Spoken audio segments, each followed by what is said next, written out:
जय जिनेंद्र सभी को। जैसा कि सभी को पता है कि दिवाली आ रही है और दिवाली के आते ही हमें मार्केट में एक बहुत ही अमेजिंग सा फ्रूट जिसे हम सीताफल या कस्टर्ड एप्पल भी कहते हैं, ये मार्केट में आना शुरू हो जाता है। और ये फल बहुत ही ज़्यादा बेनिफिट से भरा है।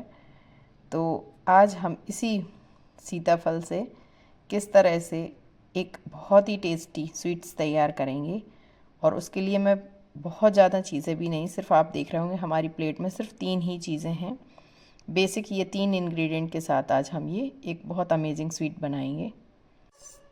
सीताफल में विटामिन सी और विटामिन B6 बहुत मात्रा में पाया जाता है, और इसमें फाइबर भी होता है, मैग्नीशियम, पोटेशियम ये भी बहुत पाया जाता है, जो कि हमारे इम्यून सिस्टम को बहुत ज़्यादा हेल्दी रखता है। और ये इसके बहुत बेनिफिट हैं, और मैं आपको पहले भी बता चुकी हूँ कि जो सीजनेबल फल होते हैं उन्हें हमें अपनी रेगुलर डाइट में ज़रूर शामिल करना चाहिए। तो आज मैं बताती हूँ कि हम इसको किस तरह से अपनी इससे स्वीट डिश तैयार करेंगे, और आप इस बार दिवाली पर इसे ज़रूर बनाएं।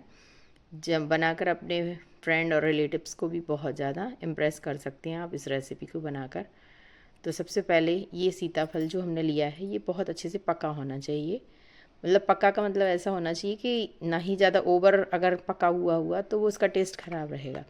आप देखिए हमारा सीताफल ना ही ज़्यादा कहीं से क्रैक है। और जब आप ये मार्केट से लेने जाएं तब आप ध्यान रखें कि ये जो इसकी आइज़ कहलाती हैं, ये अगर ये बड़े साइज़ की होंगी आइज़ तो ये सीताफल मीठा होगा। और मार्केट में आजकल एक हार्बिट सीताफल भी आते हैं। जो हार्बिट सीताफल होते हैं वो बहुत साइज़ में बड़े होते हैं, वो भी खाने में टेस्टी होते हैं, और उनमें बीज थोड़ा छोटा होता है और उसके अंदर पल्प बहुत ज़्यादा निकलता है। लेकिन आज मैं ये देसी सीताफल है जो डाल से पके हुए होते हैं, तो मैं आज उससे आपको ये बनाना सिखाऊंगी।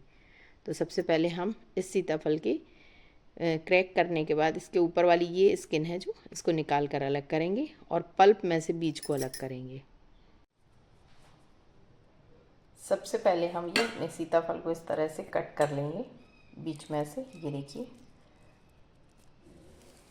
और इस तरह से ये हम पल्प को निकालते हुए बीज इसको निकाल लेंगे, ये पल्प को अलग कर लेंगे, और ये बीज पीछे वाला जो वेस्ट पार्ट है इसे अलग कर लेंगे।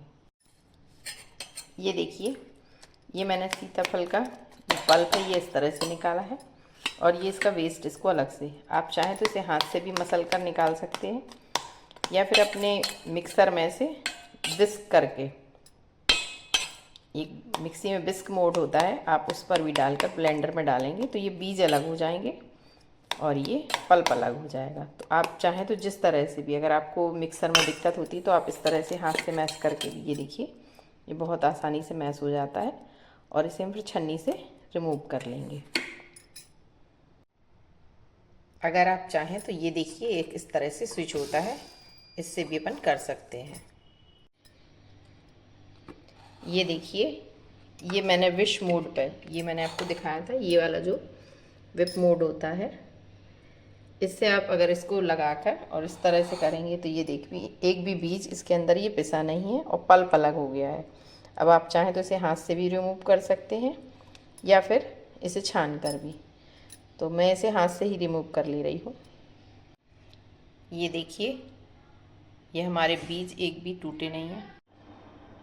ये देखिए हमने इसे पल्स मोड पर पीसा, तो इसमें किसी भी तरह का, ये हमारा देखिए सारे बीज को आप देख सकते हैं कि कोई भी बीज इसके अंदर डैमेज नहीं हुआ। और आज हम इसे बॉईल करके नहीं, इसी तरह से, तो उसके लिए लिया है मैंने ये एक छोटा सा शॉर्ट्स भर के, ये फुल क्रीम वाला मिल्क है, ये देखिए, और उसी में लिया है मैंने 25 ग्राम ये मिल्क पाउडर। ये छोटा छोटा पैकेट में आता है, आप चाहें तो इसे भी हम इसके अंदर ऐड कर देंगे। ये देखिए, अब इसमें हमें किसी भी तरह की कोई भी शुगर ऐड नहीं करनी है, बस जिस तरह से हमने इसे पहले विश किया था इसी तरह से हम इसे एक बार और विश कर लेंगे। अब आपको मैं दिखाऊंगी ये टेक्सचर, देखिए कितना क्रीमी टेक्सचर है, और ना ही हमें इसे दूध को गाढ़ा करना पड़ा। ये देखिए, तो देखा आपने कितना आसान है ना ये हमारा ये कस्टर्ड एप्पल की रबड़ी बनाना। सीताफल की रबड़ी खाने में बहुत टेस्टी होती है, और इसके बेनिफिट मैंने आपको बताए भी हैं स्टार्टिंग में ही वीडियो के कि ये कितनी बेनिफिशियल है। अब आप इसे केसर के साथ, और अगर आपको इलायची का फ्लेवर पसंद है तो आप इसमें इलायची भी ऐड कर सकते हैं, या फिर आप इसे प्योर इसी के फ्लेवर के साथ एंजॉय करें। तो लीजिए, तैयार है हमारी super healthy and super tasty सीताफल रबड़ी, और वो भी बिना किसी गैस जलाए, बिना किसी फ्लेम को। अगर कभी फायरलेस कंपटीशन होता है तो आप इस तरह से ये स्वीट डिश बनाकर आप कंपटीशन जीत भी सकते हैं। तो देखा आपने मेरे चैनल पर कितनी अमेजिंग और टेस्टी रेसिपीज़ मैं डाल रही हूँ, और आई होप आप सबको ये पसंद भी बहुत आ रही हैं। तो इसलिए आपको अगर हमारी वीडियोस अच्छी लग रही हों तो प्लीज़ हमारे चैनल माँ की रसोई को लाइक शेयर सब्सक्राइब जरूर करें। जय जिनेंद्र।